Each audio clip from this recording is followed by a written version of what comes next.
guess they asked me to be the guest of honor at the artist guest of honor at this convention, which I was really happy to be because I've been to a World Horror Convention before. I've been to two of them, two or three, but I've never been a guest of honor at one. I've been a guest of honor at a World Science Fiction Convention and a guest of honor at a World Fantasy Con. And so now I've got the three covered. I've done the set, as it were, and it's kind of fun. It's fun. It's a smaller genre in terms of a fandom, I think, than some of the other ones are, but it doesn't mean anything that it doesn't make it any less of a thing, and that's what I enjoy that, and I enjoy being part of that, and it's nice. And I don't do as many conventions as I used to. I sort of pulled back. I retired a bit from the World Science Fiction Convention. It's a matter of logistics, cost, and some of the stuff that's been going on, and I won't touch upon that. I need to this ain't Kansas anymore, so to speak. Anyway, so I've just decided that I want to create and do more artwork and things like that. So I go where I go, and we have fun. Usually within driving distance. That's the thing. This is one of the rare times I've flown somewhere, and believe me, I become a nervous wreck when I'm sort of preparing for that kind of thing. Anyway, so so that's what I do, and and I'm enjoying it, and and I've got a lot of things on the projects to do at the moment. You can have a bit of a culture shock because you're just spending a lot of time on your own or just with very close friends, and then you come here and you've got to meet people you've never actually met, and that's okay, and I'm good at that, but it's just that you got to get into a different mindset to do it. And for me, the past couple of months I've been just work nonstop. And I don't mean it. I don't think that's a bad thing. That's a good thing. But it's just I have to sometimes slow down. And when I'm in a hotel room, I sit down and slow down, and I've got no studio to go to do work. So I sit and I have a minor bit of a crisis, thinking about I got to do something. So I bring a sketchbook or something like that.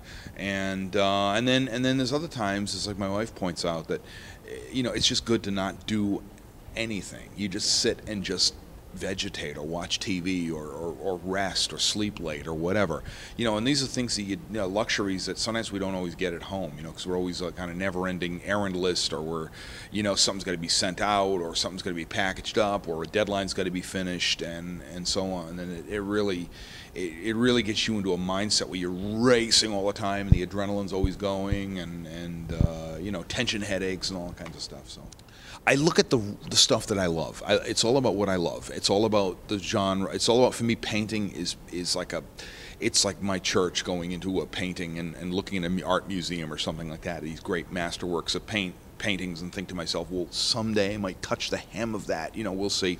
But it's always that thing beyond the horizon that you're hoping you'll get to, but you're never going to get to, because it's all about the journey. It's like chasing an illusion, chasing a mirage. If you get to it, you might find yourself really, oh my God, what do I do then? One of the things that I do is I always find something fascinating, and I love the core of the genres. I love the core. I love the whole science fiction with the gosh wow stuff, the Forey Ackerman end of it.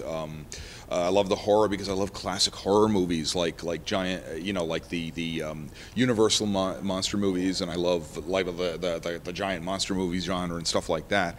And H.P. Lovecraft and Robert and various authors that I enjoy who really wrote this genre and made it. They put this foundation of the genre down, whether they knew they were doing that or not. They put the foundation of it down, and it is there, and you can't get rid of it. You can't redo the past. You can't revise and pretend, oh, that never happened, or this guy never wrote this, or he never. No, that's crap. It's all built upon. Everything is built upon that. Oh boy, what advice would I give? That is the hardest thing to answer sometimes, because I started this. I knew what I wanted to do when I was probably 9 years old. And in 1980, when I was of legal age, I determined I wanted to do this art stuff. And I had the very fortunate luck, as it were, of not only riding that post-Star Wars wave of science fiction that all of science fiction experienced, And there was no internet, there was no Facebook, there was no social media, and this is what a lot of people don't. It's tough explaining that to like younger people. They say, "How did you live?" And it's like, "Well, we did very well." And you just did well because you were able to send things out. You talk to people on the phone and stuff like that. And you go to conventions, and you made a lot of friends with these type things. And you had a lot of connections. People get interested in your work, and they say, "Well, hey, do you do book covers?" "Oh, cool," like that, And fortunately, I got a lot of good advice from some of the younger people in this business who are, not younger people, the then younger people, the people just coming up, and they were Michael Whalen and a few other people, and they were newbies back then, and real newbies, and then I went to these shows, and they said, "Oh, this is really great stuff. You need to do more of it. You need to paint more." So that's what I did. And now everything is sort of online, and there's kind of, it's this digital realm, and I'm not saying that's a bad thing. It's just that it's made it very impersonal.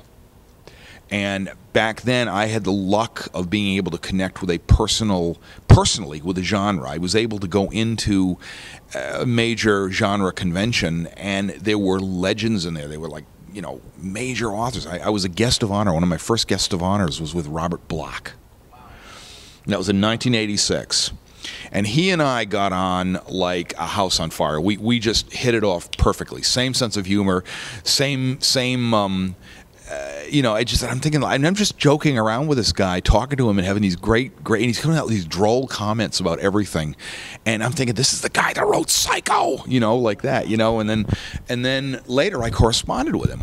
He said to me, he gave me his address, and he said, "Oh," he said, I like writing letters. Write me," like that. So he did, and we had a couple of exchanges back and forth. And I enjoyed illustrating one of his books for then Nesfa Press. They did a book that was all of his fan writings, and the book is now highly, highly sought after. And I did some fun cartoons for it, and he really appreciated that. And he wrote me a nice quote that I could use, like.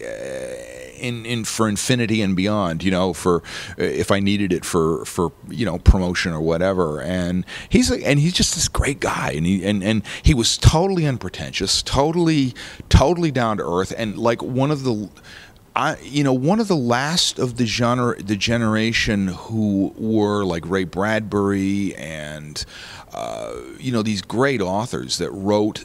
They really built upon what other people like Robert E. Howard and H.P. Lovecraft and Ambrose Bierce and people like that had built, and these guys had continued that, and they were just fans. They were just happy to sell a story. and it was like in the 1940s or 50s or whatever, and they're just like writing stories, and they're getting together like little kids, and they're talking about how they, love being, they're not only fans of the genre, but they love writing the genre. And there's something that's happened recently, a movement that's happened that I don't like, where people, they're in the writing and they're in the art of it, but they don't want to admit that they're fans of it. You know what I mean? And that's, for me, is a problem. And that to me is, you say, where do I get my gosh wow from? Where do I get my excitement from? But that's because I'm a fan of the genre. And I'll tell you straight, I'm a fan of the genre, and I'm not afraid to say I'm a fan of the genre.